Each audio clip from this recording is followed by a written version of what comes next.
All right, so imagine you come downstairs to find your child has been having a ton of fun. They've dumped out the bathroom trash can, drawn all over a wall with a marker, and you spot her in the corner dumping out boxes of puzzles and mixing all the pieces together. Yikes!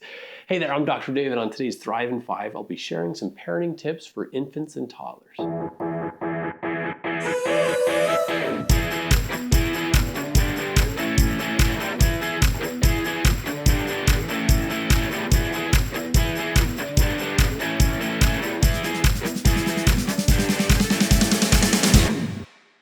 Today we're talking about something that can be fun for kiddos but potentially stressful for parents: learning by exploring.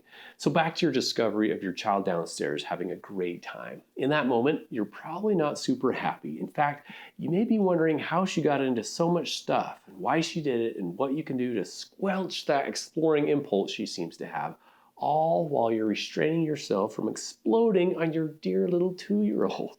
But what if that impulse to explore isn't really a bad thing?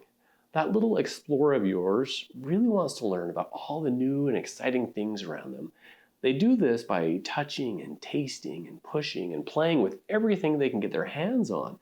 This is an amazing and important part of their development, but it can also be chaotic and even hazardous if they get into the wrong things. So what can you do as a parent to help? First, remember that exploring is how your kiddo learns about the world around them. They don't understand why you get upset at the mess. They're just trying to have some fun by learning. So try to be patient and see the mess from their perspective. Again, when your little one explores, they're doing exactly what they're supposed to be doing at this age. Getting mad, yelling, or punishing them isn't helpful. It just scares them, especially because they don't understand why you're reacting that way. They're having a great time. What's the big deal, right? So try taking a deep breath and redirecting them as needed. Easier said than done sometimes, I know. And reminding yourself that this stage is not going to last forever. For now, they need some gentle guidance. Soon enough, they'll have a better idea of what they shouldn't do and be more interested in other kinds of play like games and building with Legos. Second, try to make some interesting and safe places just for them, so not everything is off limits. Give them their own drawer in the kitchen to rifle through that is filled with child-friendly stuff. You could also try to keep a basket of toys for them in main rooms, like the family room, one in the bedroom, and even in the bathroom. Okay, maybe not the bathroom. The point is that they'll need things to play with that are safe and maybe don't drive you crazy everywhere they go. So providing them with interesting, age-appropriate things to play with will help them become a well-adjusted, inquisitive adult, which isn't a bad thing. Third, make sure the things you don't want them to play with are out of reach. This might take some creativity and experimentation. You might start by storing household chemicals and medications up high and putting latches on cupboards. You can even put trash cans out of reach, maybe inside a cupboard, and keep markers where they can't get into them, right? I remember when our daughter found nail polish and I walk in and I find her sitting on our bathroom floor with nail polish on the tile and the rug. It took me a while to realize that when things are really quiet, there's a pretty good chance there's some mischief happening.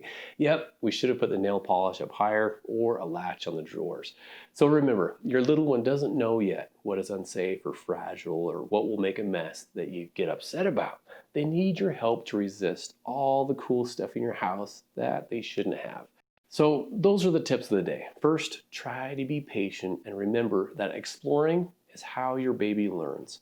Second, make sure to have toys available in safe places.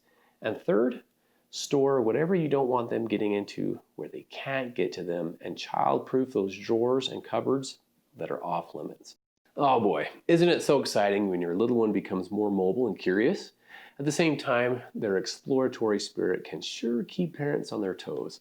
It'll probably take some trial and error to figure out the best way to arrange things in your home, and you may need to adjust along the way. But as you keep trying and celebrate the small wins in this area of parenting, you might even come to enjoy how much your baby loves learning about the world around them. I want to learn. Show me the way.